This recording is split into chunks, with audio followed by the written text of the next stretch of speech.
तर मित्रांनो, आमच्या चॅनलवर नवीन असाल तर चॅनलला नक्की सबस्क्राईब करा, म्हणजे तुम्हाला मालिकेचे नवनवीन एपिसोड सर्वात अगोदर पाहायला मिळतील. तर तुला शिकवीन चांगलाच धडा या मालिकेमध्ये काय घडलं ते आपण बघणार आहोत.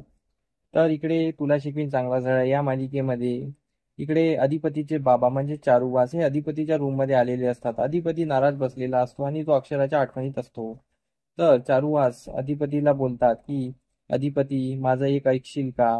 तू सुनबाईला घरी घेऊन ये, म्हणजे अक्षराला घरी घेऊन ये, कारण की तिची काही चूक नाहीये. यात यात तिला फसवण्यात येत आहे आणि यात खूप मोठा डाव आहे भुवनेश्वरीचा. पण तू कधीच माझ्यावर विश्वास करणार नाही, पण मी तुला तरी सांगित असतो की ही भुवनेश्वरी तुझं आयुष्य उद्ध्वस्त करेल आणि अक्षराला या घरातून घालवण्यात आणि अक्षरा वारंवार जे आरोप होत आहेत त्यामागे पूर्णपणे भुवनेश्वरी आहे. तू आता तरी डोळे उघड. तू माझा इतका तिरस्कार करते तरी मला काही वाटत नाही, पण तू अक्षराला वारंवार दोषी ठरवत आहे, हे चुकीचं आहे. कोणताही व्यक्ती हा एकच वेळा दोषी असू शकतो, वारंवार तोच व्यक्ती कसा काय दोषी असू शकतो?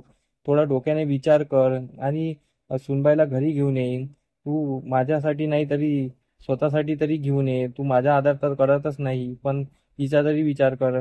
तर अधिपतीलाही कुठेतरी वाटत असतं की मॅडम मास्तरीनबाई ह्या कशा काय वारंवार चुकीच्या असू शकतात.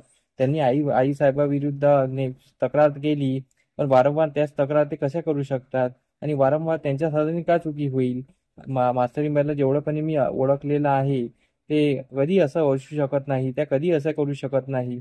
पण माणसाने एकचदा चुकी होते, वारंवार होत नाही.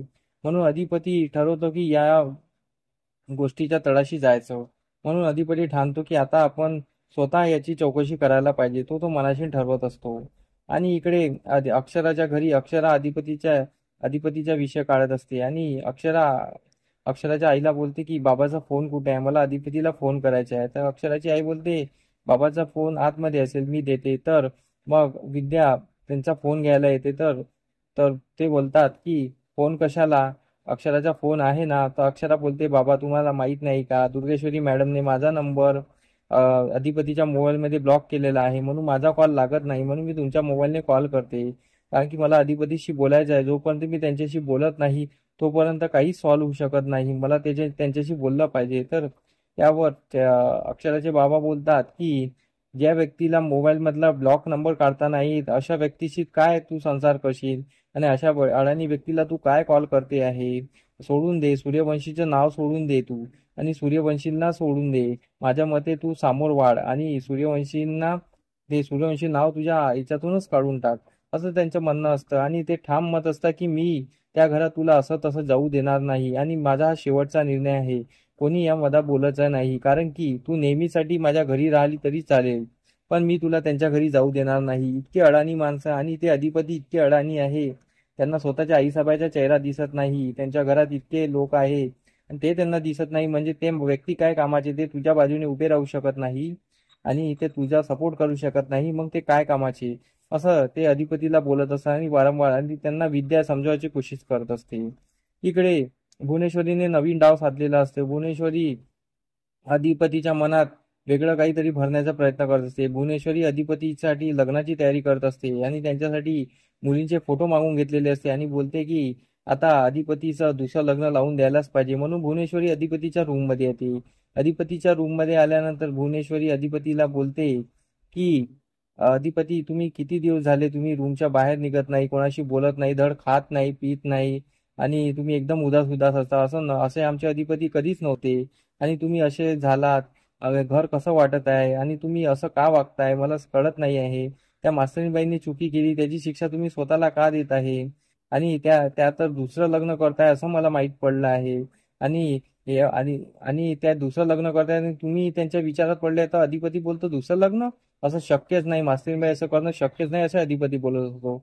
अधिपतीला भुवनेश्वरीच्या गोष्टी विश्वास नव्हता. भुवनेश्वरी तरी पटवून द्यायचा प्रयत्न करत असते की नाही, त्या दुसरं लग्न करताय, माझ्या सर्व हेर सर्वीकडे आहे.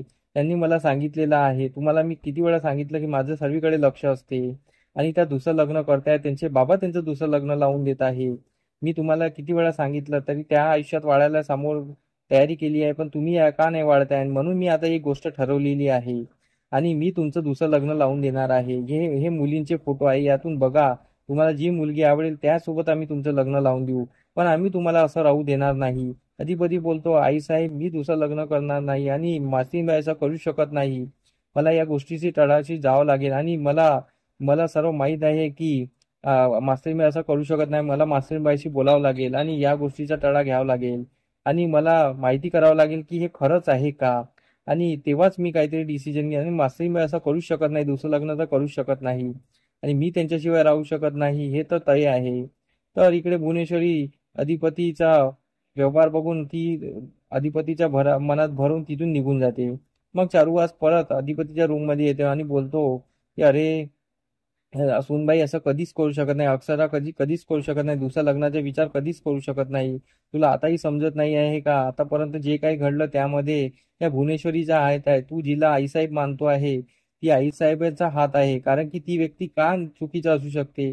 अक्षरा कधीच दुसरं लग्न करू शकत नाही. तिला या घरात यायची इच्छा असते आणि तुझ्यासोबत तिचं लग्न झालेलं आहे.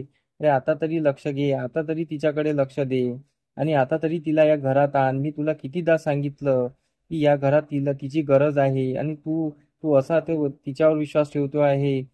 तुला माझ्यासोबत कधी नाही बोलायचे असेल तर नको बोलू, पण तू अक्षराला घरात आण, असं चारुहासचं म्हणणं असतं. तर अधिपतीला विचार पडतो, हे चारुहास नेहमी नेहमी आईसाहेबाची चुकी काढतात, म्हणजे काहीतरी असेल. तर त्याला पण भुवनेश्वरीवर संशय यायला लागतो आणि तो पण त्या गोष्टीच्या तळाशी जायचं ठरवतो. आणि इकडे अक्षराचे बाबांचं एकच रट असते की मी तुला सूर्यवंशीच्या घरात जाऊ देणार नाही. इकडे अधिपतीने ठरवलं असतं की मी आता अक्षराच्या घरी जाणार, अक्षरासोबत डायरेक्ट बोलणार. पण इकडे अक्षराचे बाबा अक्षराला सूर्यवंशीच्या घरात कधीच पाठवणार नाही या भूमिकेत असतात आणि तू मदन सोबत दुसरं लग्न कर या भूमिकेत असतात.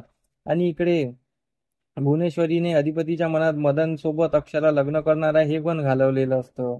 आणि इकडे अक्षराचे बाबा विद्यावर चिल्लावतात आणि बोलतात की मी जे सांगितलं आहे ते सांगितलं आहे.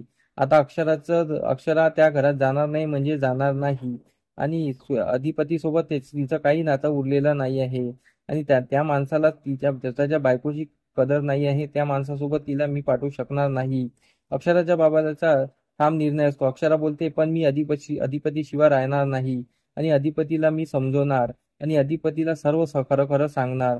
आता सामोरील भागात हे पाहणं रंजक ठरणार आहे की भुवनेश्वरीचा हळूहळू चेहरा हा अधिपती समोर येणार आहे आणि इराचा पण चेहरा सर्वांसमोर येणार आहे.